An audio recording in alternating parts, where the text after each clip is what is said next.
find a way for people to do their worship outside. So that's where the outdoor activity came from. So it was a bit of a shock really to the sports sector that came in quite so quickly. We were really positive about it, and as you may know, on the Monday we put a statement out saying that we were positive about it and that we were encouraging sport to get back to normal. On the Tuesday evening going into Wednesday, the full guidance came out, which actually really just sort of pulled the rug from under our feet a little bit. So that's why we were in the position to actually then say that we couldn't sanction activity because of all the requirements that were being put on us as a sport. And as I say, we want to be, we want to be the good guys here and to bring back sport safely. So we have to balance those regulations with the British cycling guidance. The way forward document will be referred to this evening. So with Welsh Government, you've got regulations, which are law, and then you've got guidance, which just sort of underpins those laws. Some of you may know this really well, but some may not. So we have to balance that, as I say, with British Cycling's, they're our overriding action plan for the sport, and we follow that as well. And obviously their sanctions and their permitting of events. So just in summary for me, before the team come in and do their bits, what we want to see is sport coming back responsibly. We want to provide you with as much support as we can, and we want to return to our outdoor activity as quickly as we can. But we also recommend that you come back when you're ready. So anything after the 25th, but don't rush back if you don't think as clubs and as leaders that you're ready to do it. If there is support there. There's the COVID-19 training, which is now live, which you can sign up for, which we will pay for you to do that as to 2 per club or leaders. There's the one-to-one support from the CDOs. Next week, there's more training around track and trace as well. So just keep yourselves up to date, and we'll just try and keep finding more information to be able to guide you through it. So any questions, as I say, not just tonight, but if there's any questions, feed them through to us. We have started to create a frequently asked questions list, and we'll just keep adding things to that to be able to keep you up to date. So I can't remember who I'm actually passing over to now. I think it's Matt. That's it, and he's appeared like magic. Thank you, Matt. Thank you, everyone. So I'm going to talk about facilities. I guess the most important thing, first of all, is to check that your facility is open. Not all of them are open yet. Outdoor facilities were given permission to open, but indoor not yet. They are hoping they'll be given notice to open in the next 3-week review, which is going to be on the 31st of July. So they're hoping for some good news then, and looking to potentially then open from 17th of August onwards. So check your facilities open. If it's not, try and find out when they are opening, and then speak to them at the earliest opportunity.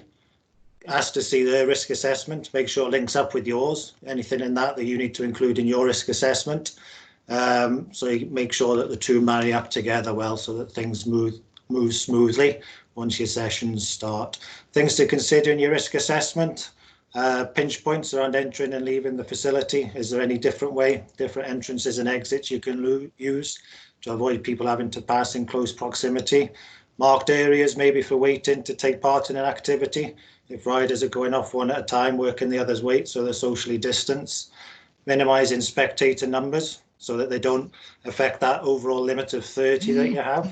So that if parents wait in cars possibly, or a distance away from the activity, they won't count towards the 30 then, which will allow you to have more numbers in your sessions, which would obviously be useful. Is there any signage that you need? If there's a one-way system, you need signs around that, signs around the 2 metre distancing.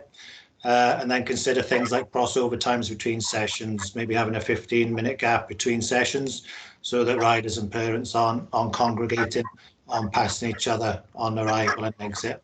There won't be any change in facilities open at facilities that do open. So that's something to bear in mind, that riders need to turn up ready to go, ready for action.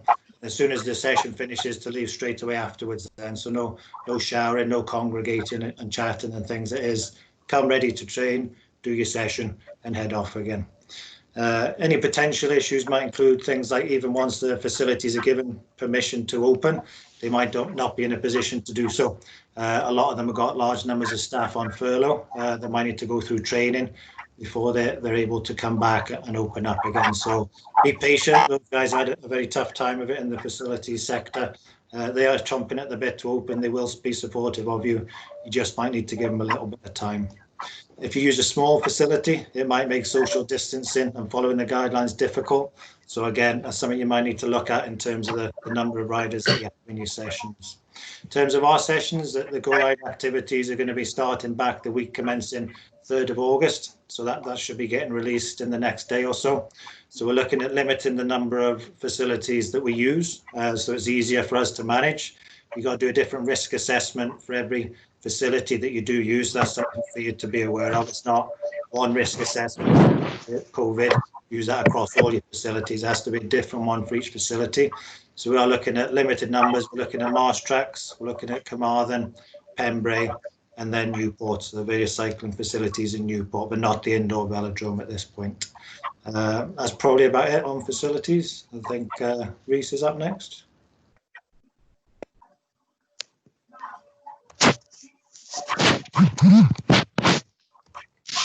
Thanks Matt. So noswaith bob, os da chi heb cwrdd â fi eto, enw fi di Rhys James a fi di swyddog digwyddiadau Bigger Cymru. So I hope you're all well. My name is Rhys James and I'm the event officer for Welsh Cycling. I'll just be giving you a quick update on from an event point of view. So if we start from a British cycling point, so as you all may be aware by now, BC have stated that regional level racing is actually suspended until August the 1st. And then although this means that events can then be held, it doesn't mean that they will. It will all obviously depend on the current guidelines that are in place at the time. And if we're being honest from a Welsh cycling perspective and the progress that has already been made up until this point, I would predict that racing won't actually start in Wales until September, the earliest. British Cycling are also working on a return to competition document the way forward, and that will be discipline specific. So on there, they are looking at each discipline and then how that may actually look like for each discipline on the actual return to some sort of racing. So that document is in its current final versions and hopefully will be released soon. And obviously, when it comes to which disciplines will come first, time trial is obviously the most realistic one. With cycling time trial, CETT already having done some events in England. But again, when it comes to Welsh cycling, we don't predominantly do time trials. But that would be, if you want any more information on time trials, just go over to CETT website. And then if we look at what BC have released recently as well, so they've stated that events across all disciplines will be designated as non-ranking for the remainder of 2020 or until further notice. So that means that no racing point will be on offer for any discipline. So then that means that all races would have to run under Regional C as the highest, and therefore that allows all racing licence categories to participate in, and then the event can be run in any appropriate format. And cater for needs of the riders. And then obviously, given that riders will not now be able to claim ranking point, this means that no riders will be moved down the licence category at the end of the year, while those who actually collated enough points prior to the suspension of racing in March will be able to attain a higher category. So then this obviously creates a new opportunity to race new formats, maybe across a variety of disciplines, and hopefully encourage more and new riders to come and get involved in events. And obviously this decision is welcomed by us as well, as it will focus a bit more on the fun and engaging side of racing. So if we now go on to a bit of updates from Welsh Cycling. So currently we're working with our race commissions and organisers on a structured return, and we are getting ready for the return of events, and subject to the closure and analysis of the return to racing survey that we did send out at the start of the week, as well as guidance from the government regarding the COVID regulations, we will be able to then prepare for events in the coming weeks. So if you don't know what the survey is, I will share the link with you now in the chat. So basically the survey, the purpose of it is to understand how we can best support the return of racing for all groups, and to ensure that the return will be as effective as possible, and it's obviously there as well to collate people's thoughts, and then we can base that analysis then on how we best support people on the way back. And as Anne said, sorry, the current guidelines states that groups of up to 30 people will be able to meet outside for sports activities under the supervision of a responsible adult and with a risk assessment. But because the 2 metre social distancing law still remains, this obviously means that racing cannot be resumed right now. And the Welsh Government guidance does suggest that a risk assessment for closer proximity can actually mitigate that 2 metre regulation on the field of play, but as of yet hasn't been implemented for cycling. So we're just waiting if that will come in the next announcement on the 31st of July. So another example for return to racing is circuit racing. So that's one of the disciplines which is seen by BC to return sooner than others, obviously as they are more confined and they require fewer volunteers as well. And I think there's going to be a need of a bit of a flexibility from organisers for race format, and we'd actually encourage that to be a bit more innovative maybe and focus on delivering a positive experience by working within the current guidance. And as I said, once we have that result of the survey back, which is due to close on Monday, so if you could take a couple of minutes of your time to fill it in after this webinar, I'd much appreciate that. I think we've had just shy of 200 responses so far, so which is really good. And then once we get that back and use the return racing document from BC as well, then we can look at them a bit more closely to see what we can do, and then hopefully we can release a bit more information for you all in terms of a discipline-specific guidance. And to end the updates, I'm sure many of you are wondering what the scene would be in terms of the cyclocross season. So obviously you've probably seen that many regions across the UK have actually cancelled their leagues already.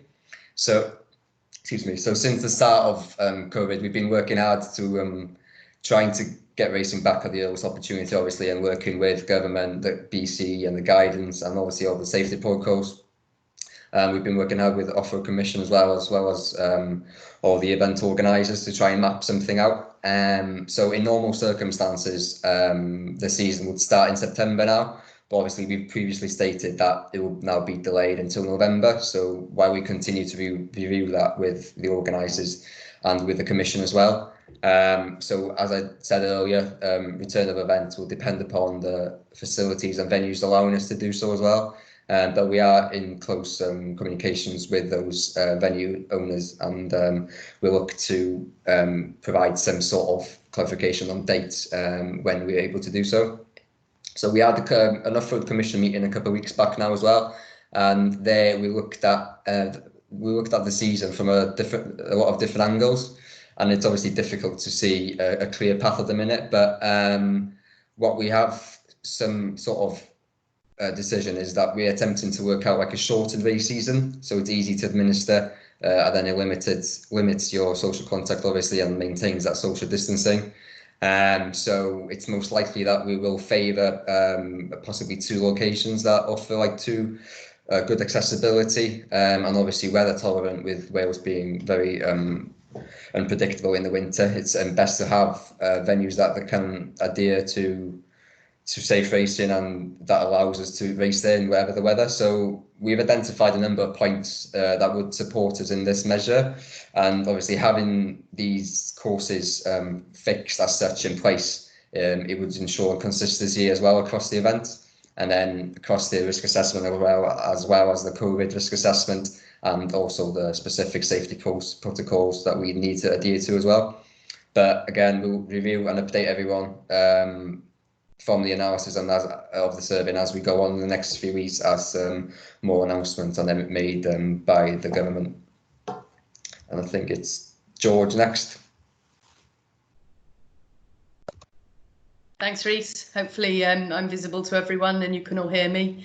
I'm going to talk through a bit around the guidelines, seeing all the questions that came in from everyone who'd registered for the webinar. Loads and loads of them were around what the guidelines mean, how it relates to British cycling's guidelines, what's the difference in England compared to Wales. So I'm just going to do kind of a high level run through in terms of what they mean for us in Wales. And I'm sure in the next 30 minutes beyond us all speaking, there'll be loads of questions on them. But So just to sort of say, obviously the return to activity came about with the Welsh Government announcement last week, or the week before, week Friday, and that statement being around groups of 30 people will be able to meet outside for sport and leisure activities under the supervision of a responsible person with a risk assessment, which on the face of it seemed quite a straightforward protocol to follow. More guidance then rapidly followed, which is why Anne was saying around that we'd crack on with activities, and then we had to sort of rein that back in. So what we've done is we've pulled together a whole load of information around that guidance, and I think it's already in the chat, but I think you've probably all seen it, but we put together a document of guidance and frequently asked questions, which will kind of dig into the stuff I'm talking about a little bit deeper. But the things I want to just go through, so first of all, just defining what that means in terms of responsible person. So in a club setting, the responsible person would be someone who leads around COVID. So we'd see them as being the COVID officer for the club. So that'd be a designated person, and that person would need to go through the WSA training that we've sent out details on. And they would also be the responsible person to ensure that the guidance is followed. In terms of the guided rides, led rides, sort of breeze and so on, we wouldn't have a COVID officer so much, but the person who's the ride leader would be seen as that responsible person within the guidance. So they would be responsible for making sure all the guidelines are followed on any ride. And they would also need to obviously do the WSA training. So those places for the training is already been sent out to people, and we're covering the costs for those. But in terms of what that actually means and what those guidelines are, so just to kind of explain a bit further into what they actually need to implement. So one of the stipulations right at top level was that there's a risk assessment, and that risk assessment is there, it should be there for every activity. So that's a risk assessment around COVID and the implications of that. So there's a template, I think it'll probably turn up in the chat if it hasn't already. There's a template that comes from the British Cycling guidance, the way forward guidance, which literally explains the different things to think about in terms of a COVID risk assessment. And I should also say that risk assessment just concerns the mitigation measures or risk around coronavirus and thinking about that social distancing and how you're operating rides and meeting points. If you're running a coaching session or a lead ride, you'll also still have to do your ordinary generic risk assessment around the activity. Other bits that you guys need to be aware of is all activities. So we need to have declarations around COVID symptoms, and related to that is that there needs to be a procedure in place for track and trace. So the recommendation, there's an explanation in the frequently asked questions. It gives an example protocol of how that can be followed.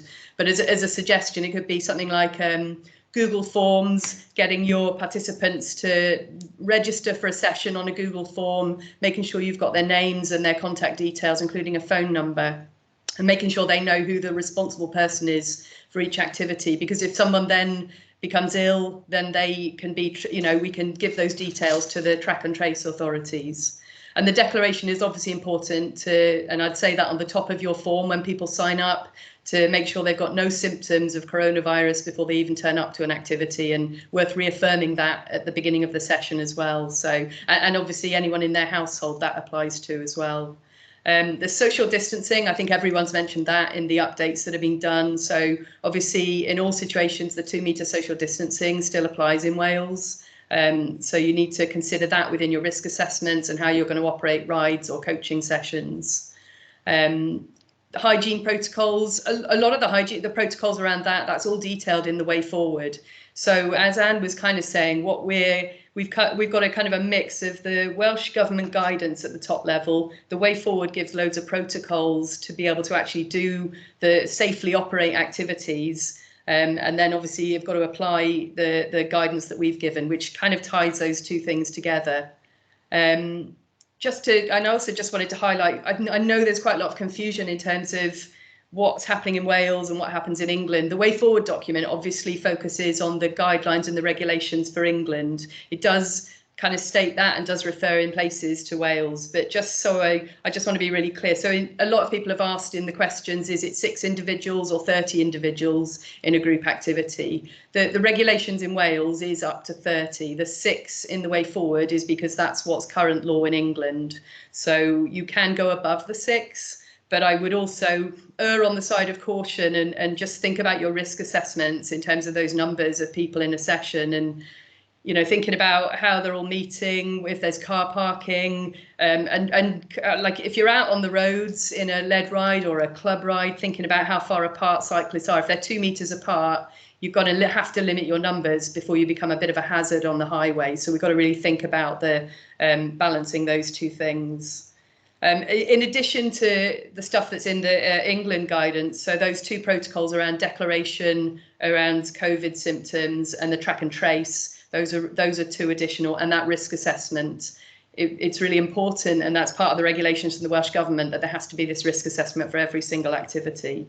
The other thing I just wanted to do, I'm going to just talk through an example of a ride leader scenario, where just putting that into some context so that everyone can kind of relate to it, and then Dan will come on just after me and talk a bit around how a club ride might operate and a coaching session, just so that we give a sort of an example of how it's applied, as it were. So I'm just going to talk through. So this would cover things like breeze, guided rides, mountain bike leaders, ride social. So in that scenario, there still needs to be this responsible person, albeit it wouldn't be a COVID officer in the club setting, but that responsible person still has the responsibility to implement all that guidance. So, and I think I said earlier, that person needs to have taken the training. So until you've taken the WSA training, you can't put any rides on the system. You've got to have done that before rides start again. And that person would then be responsible for doing those COVID declarations, so making sure people who turn up for a ride have no COVID symptoms, nor anyone in their house. They've done the COVID risk assessment. And again, in that ride setting, really think about those things. So the group size, and it says up to 30. So in the guided ride or breeze setting, in theory, you could have 3 leaders and multiple participants up to 30 under these guidelines. But our recommendation would be that if you're going to have multiple leaders on a ride, that you separate those out. So one of them sets off maybe 10 minutes before the next group, and then the next group, because otherwise it will be an unmanageable group spreading out across the road. Think about your route. So if it's a hilly route, you're going to get riders bunching together. So again, err on the side of smaller groups rather than large. And then thinking about those start and finish points, can you kind of accommodate social distancing? So think all of those things when you go through your risk assessments. So the other one is ensuring all attendees. So in the breeze and the guided rides and the ride social, you'd be getting all of your participants on the Let's Ride system. So I think it's really important that you encourage everyone to sign up before the activity takes place, so that you've got those contact details. But if anyone does turn up on the day, you can take their contact details and do the declaration, but err on the side of doing it through the Let's Ride system for sure. And make sure they know, if somebody becomes ill after a group activity, make sure they know who the responsible person is, so they can let you know that they've become ill, that triggers that track and trace. Other bits, just obviously remembering to social distance at all times, and just there's breeze and guided ride guidance that's specifically put in place to support you in terms of thinking about how to run activities to be COVID safe. And finally, just to sort of clarify on the ride social, ride social is where people can advertise a ride to have friends come along and join them. You can do ride social, but you need to follow all of these protocols. And so you need to be able to do the risk assessment, you need to be able to do all of the track and trace and the COVID symptoms. So if you're not confident on that, or you've never done a risk assessment, talk to us first before you go ahead and post rides, and we can help with that. So yeah, so I just hand over to Dan now quickly, and he'll talk through a few more examples around sort of club setting, sort of coaching, and the club ride setting. Thanks, George. I think you probably covered most of it, to be fair. There isn't that much sort of difference what we're trying to encourage clubs to do. Essentially, have that booking process to make sure that you don't go above that 30 The other thing to consider when you are sort of coaching is, particularly if it's young people, you've got the parent going along as well. All of those numbers will add potentially to your 30, particularly if the parent needs to be, as we sort of deem, on the field of play to be able to help that young rider sort of progress. So with that in mind, it's definitely worthwhile lowering your numbers depending on the size of area you've got. Some clubs have raised some really good sort of questions in terms of what is that field of play. Obviously, if we've got a purpose-built cycle facility like a speedway track or a BMX track, that's very clearly 30 people within that environment, which you'd struggle for a speedway track. If you're using your generic school sports field with 10 or so sort of rugby pitches, what we're defining as that playing area is each pitch being 430. So as long as those groups that you've got are keeping 2 meters apart, which really means a really careful management of how you move your groups when they sign on, take drinks breaks, then you should be okay. Again, it comes back to the importance of that risk assessment and addressing how you're going to sort of resolve those issues, which again, if you keep having a look on the chat, you'll see the links to that risk assessment template anyway. Somebody's asked a few questions as well in terms of what we're going to do with at the end of all of this. We will put all these links together and we'll email everyone who's booked onto the form, so you'll have them in one simple, easy to follow form rather than going through all the chat features. Other things to consider when you're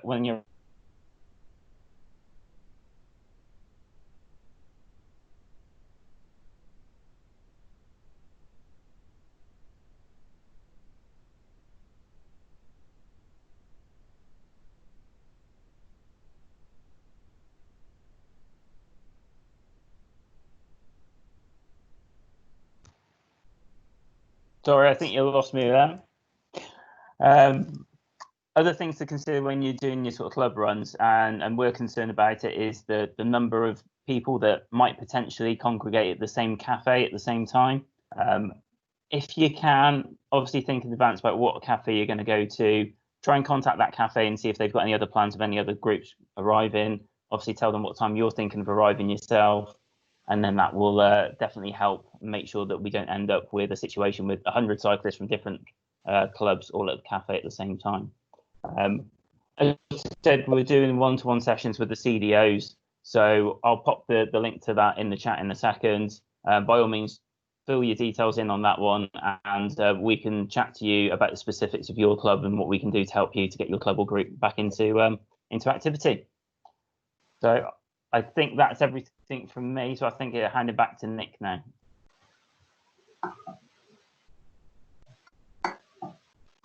Okay, thanks very much to all of the staff. I see there's some questions now starting to appear in the chat, flashing up at high speed. One of the ones I can take is David Richard Hughes. We will be giving feedback to the government if clubs can't resume activities. We've given feedback to the government the whole way through this, and it's taken quite a lot of effort on our part to keep government engaged. It's tough for them. They've got conflicting scientific information. They've got conflicting advice. As I'm sure you're all aware, the medical world are learning more and more about COVID as we go on. So we are consistently keeping them up to date with what the impact is on the sport through both the Welsh Sports Association, Welsh Sport Wales, and obviously directly to Welsh Government. Does someone want to take the Breeze guided rides down? Self-assessment? I'll take that one. Okay. It's probably more relevant for me too. That's around the, I'm just trying to find the exact question. Have you got the question in front of you, Nick? Sorry, I've so many there. Guidelines in Wales for elderly or vulnerable participants is one. And then there's one about, I've just lost it, 2 seconds. In terms of elderly or vulnerable participants, we wouldn't be encouraging anyone to attend a ride who sits in a group that's shielding, if that's the question. I haven't got it quite in front of me right now. And then there's also a question around guided rides and what symptoms should we be asking riders to check for? Yeah, got it. Okay. And in terms of that symptoms check, if you go into the FAQs that will be linked to within this chat, it goes through exactly what those symptoms are. In essence, it's a high temperature, a continuous cough, and the loss of taste or smell. So though you'd be looking to get people to confirm they have not had those symptoms. Okay. And also, Amanda Powell and Richard have come up with how do participants for breeze and guided rides do their self-assessment. I think we've included that, haven't we? Yeah, in the FAQs, the assessment for those would be when they turn up, you've got to ask them and just give a verbal confirmation that they haven't had any symptoms. Okay. There's a question from Alex Aiken about how does two households work within cafes. Cafes run to the standard rules that are being operated by Welsh Government now. So there isn't a two families issue there. You can go into those cafes. I'm scrolling down as we speak. Simon Fish has asked for some concise guidance on the ride leaders. If a club has multiple rides going out, who wants to take that one? Yeah, I don't mind taking that one. The person who's taking them, so on a club ride, the person who's taking it out does act as the responsible person. So they need to know the things that are being implemented around they need to collect the participant details. They need to know the risk assessment. It would be, I guess it comes down to the individuals. If they feel that they need training to be able to do those things, they should take that WSA training, but I wouldn't say it's essential for them to do it. But they must understand the responsibility that sits with them, because the COVID officer in the club clearly can't attend every single activity that a club delivers. But so they would be delegating down to that person that's taking a ride out. Yeah, there's also some concern I noticed off a couple of people around. Do they need a written approval over the symptoms, or can it be a verbal check? The way I would suggest that the way we've put it in the FAQs is when people sign up for a ride, let's take it as a club ride, for example, Google form, when they fill in the Google form, just ask the 3 questions around the symptoms, and then make it really clear at the top of the form that if they have any of those symptoms, or if anyone in their household does, that they shouldn't attend the ride. And that would be a confirmation that they haven't got them, rather than asking everyone to submit something written, which could very quickly become unmanageable. And then I'd advise the ride leader or activity leader on the day just reaffirms that question to really make sure they haven't had any symptoms since filling in the form to attend. Okay. And then Scott Thompson's come up with, our coaches who have first aid tickets that have lapsed in lockdown, can they still coach? Do we know anything from BC on that one? In terms of the first aid in the FAQ, Dan, you're going to chip in as well, sorry. There are extensions to first aids that ran out beyond a certain point, and they can assist. But Dan, do you want to take that one a bit more detailed? Yeah, I mean, a lot of it will sort of depend on your sort of coaching environment. If you're part of a coaching team and there are other coaches with first aid tickets who are valid, you can still coach. You just can't administer the first aid part of it. Just to keep it simple, I suppose. Okay, and there's a question around WSA training, and does a person organising a ride social need to do it?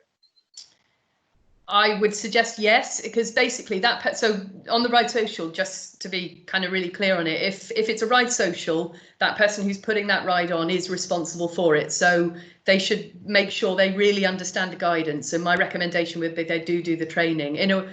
If they're in a club setting, it maybe there's a COVID officer in the club who can cascade some of that down to them, because I know some ride socials run in a club setting. But if it's somebody organising ride social, they should do the training.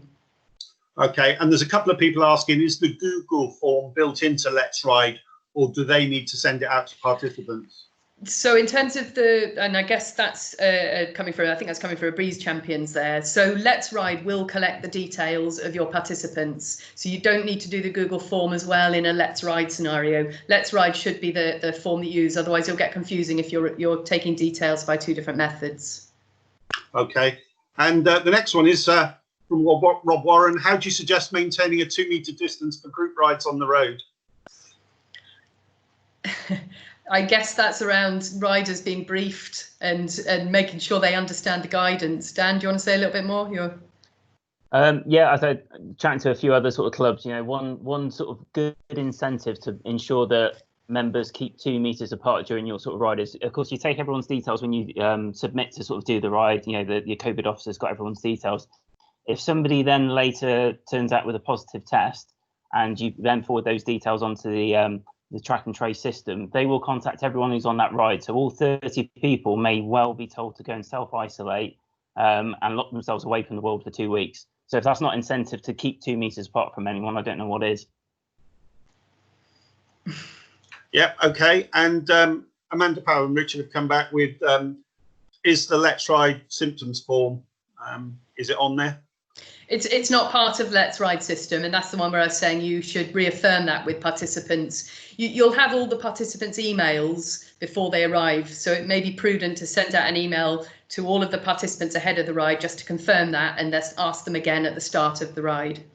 Okay, and they've also come back with what are the risks for the responsible person if it goes wrong, which is a very valid question, I think. It is a valid question. It's one I've just kind of added into the FAQs this afternoon. The person, so all of what we're advising here, all of these protocols and kind of giving this briefing and updating everyone is about protecting around liability and making sure you've got things covered. So what that comes down to is making sure it's a good risk assessment, making sure you're following the guidance, and then your club insurance or your ride insurance will cover you, but you've got to have followed all of the protocols. So in essence, as long as you're doing everything that's in the way forward documents, you're following the guidance for Wales where it differs to those, then you shouldn't be liable. But obviously in the world we're in, you know, litigation is always a concern, but this is around making sure the protocols are in place and you're minimising risk, and then there shouldn't be liability. Okay, and I've got a question from Sandra. If she assists on a breeze ride, does she need to do the training? If you're assisting, the champion that is the main leader should have done the training, and they will be the responsible person. So you don't need to do the training if someone else is leading. Okay, and there's a question over the over 70s there. There's also yours, George, I think. Yeah, I know. I'm just seeing it. It's from Hillary, isn't it? Yeah. I guess the way I'd see it is anyone who's in a vulnerable group, we shouldn't be encouraging them to come along on rides. A lot of the guidance around that is in the British Cycling Way Forward for Breeze, and it does kind of state in there around not encouraging people who aren't ready to come for a ride. It's, you know, people can come if it's their choice. If they're shielding, we would say no, but yeah, I think that answers it. Okay. Is there anything else anyone wants to ask the team? They can bang it on the messages and we can answer it. Okay, there's another breeze one. On breeze rides.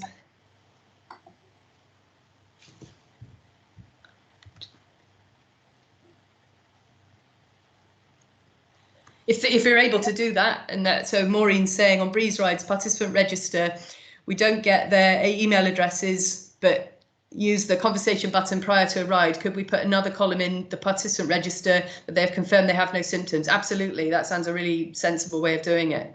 The key bit is that you're just getting people to understand that they shouldn't come to a ride if they have any symptoms, and you're just double checking that so you can tell them not to. Okay, are there any further questions out there?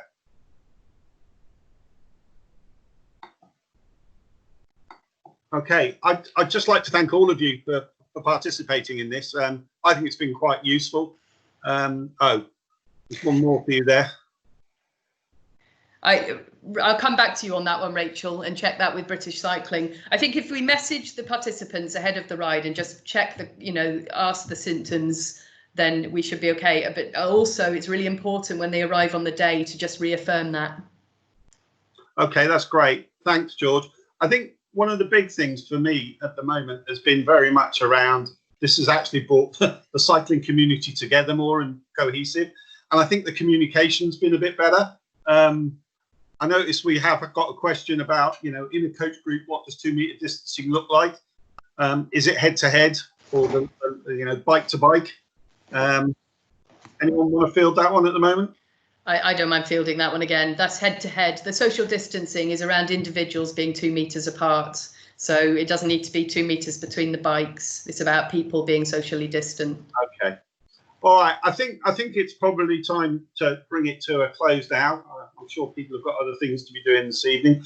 What I would stress to all of you is please, please, please stick to the guidance. In this, world of mobile phones, people taking photos of group rides and all that, we need to be seeing or be seen to be doing the right thing if we're going to continue to remove the barriers to both social riding, club riding, and of course racing, hopefully in the not too distant future. I just ask you all to please bear with us. It has been tough. It has been very frustrating. We do get on a lot better with British cycling now, because when you've got two small agile teams, they have to work together well, and that's been a real positive that's come out of this from our perspective. Please bear with us. We are fighting your corner, and we fight it every day during this terrible situation with the COVID. So thanks. And at that, you may depart. Any questions to us?